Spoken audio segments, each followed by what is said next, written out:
Now, what you can do then, you need to start be able to using the formula. So, because I want your layout properly to be done, well, done properly in exams, is what you do then to work out your average speed. Use the equation, is that your speed is going to be then your distance over time, okay, which we used beforehand. But sometimes when they give you, when you got this in kilometers per hour, okay, now how the heck do you get this into meters per second? Well, what you do is you're converting kilometers per hour and you're going into meters per second. So the first thing to do, and the easy way to do it, is you've got to change these units. So if I'm going here, okay, a train is going at 340 kilometers in 4 hours, what's its average speed going in meters per second?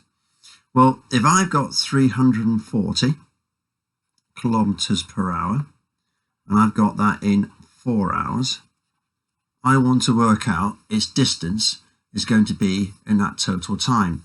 Well, its total distance is going to travel in this equation here is then going to equal to its speed multiplied by its time. So then you take its speed, it's going to be 340, and then you're going to multiply by 4. So you get your old calculator out, you get your 340 multiplied by 4, and you got a value then of 1360 meters. Sorry, kilometers even. Okay, that's going to be your total distance in 4 hours. Then to work out the speed is I want its distance divided by time. I then take the 1360, but this is going to be in kilometers, and you convert that into meters. So then I'm going to put an extra 1, 2, 3 on. Okay, so now you can see it, it comes out this total distance. Then what I do is divide it by the total time. Well, the total time is going to be 4 hours, but I need to put that into seconds. So I do my 60 multiplied by 60, there's a number of seconds in an hour. Now, what you should now start doing is putting in standard forms. That's 1, 2, 3, 4, 5, 6. So that's 1.36 times 10 to the power, what was I said now? 1, 2, 3, 4, 5, 6 times 10 to the power 6. And then you get your good old calculator out, and you should get hold of 14400. And then you put in your calculator 1.36. Whoops, my calculator actually worked. 1.36 to the power 6. And you then divide it by 14400. And the answer pops out. We've then got here, we've got 94.4 meters per second. So that's how you calculate those and how you convert them across. I'm going to give you some work later on to do these. Okay, so circular motion. Well, circular motion starts bringing speed and velocity into context. What about see where I actually use these terms? So what I'm going to do now is I'm going to show you a simulation. Now, what I've got here is got a ladybird. Why the simulation uses a ladybird, no idea. And I've got a green bug. Now, if I start moving this green bug, what you can start seeing is a velocity vector. Because you remember correctly, velocity is speed in a direction. So if I move the bug forward, you start seeing a green arrow going that way, and I move it down, the green arrow goes down the opposite direction. But if you move it slowly, the length of the arrow is small. If you move it quickly, the length of the arrow gets big. That's because the length of the arrow shows me the size of the velocity or the magnitude of it. But the important thing to realize is it changes with direction, because if you make it move in different direction, the velocity is going in different direction.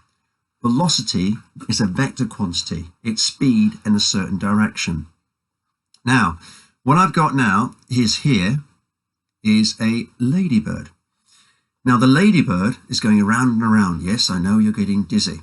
Now, if I pause at any moment here, the ladybird is going round and round. This green arrow here shows the size of the velocity vector. I don't know, it could be 3 meters per second, whatever it is. Okay? But the important thing I want you to see is the arrow keeps changing direction. In other words, here it's pointing that way. Later on, it's pointing this way. Now it is pointing the other direction. Oh, didn't pause it then. So in other words, the velocity, even though the size of it is staying the same, i.e. staying at 3 meters per second, its direction keeps changing. So in other words, if you've got circular motion and you can have any object at all going round and round in the circle, the velocity is going to be here, and then the velocity is going to acting down that way, and the velocity acting this way. The velocity keeps changing because the direction keeps changing. An equation we're going to look at later on is, doesn't that mean I must have something called acceleration? What I mean by that is acceleration is where you have velocity which is changing, even though the speed is remaining the same. And you'll find that is mentioned in your book, and it's mentioned on 149, all about changing velocity. And the final thing I want to show you, last little video here, is this is practical, which I have done with you, and we've gone out a nice field behind the science block and done it, is how you measure the speed of sound by using the equation. Speed is simply equal to distance over time. And what you do, you can use this practical here. Now, what I'm going to do in this post is I'm going to give you a separate link how you do it, and this explains how you do this. Life me trying to find what the heck I've done with it. Here it goes here, and we've got this nice gentle 1, 2, 3. Show you all about using a clapping method how you can measure the speed of sound. And what I'd like you to do is I'd like you to look at that, and you can make notes in your own little book. And what you can do is you can write kind of a quick method how you can measure the speed of sound by using the echo method. So to summarize what we've just done, we explained the difference between distance and displacement. We start using the speed equation, changing units and rearranging the equation, and explain the motion circle in terms of speed and velocity. And we've done a scribe experiment to measure the speed of sound. Now what I'm going to do to finish off this post is on Edmodo, you'll find some calculations for you to do. Hope you enjoyed the video.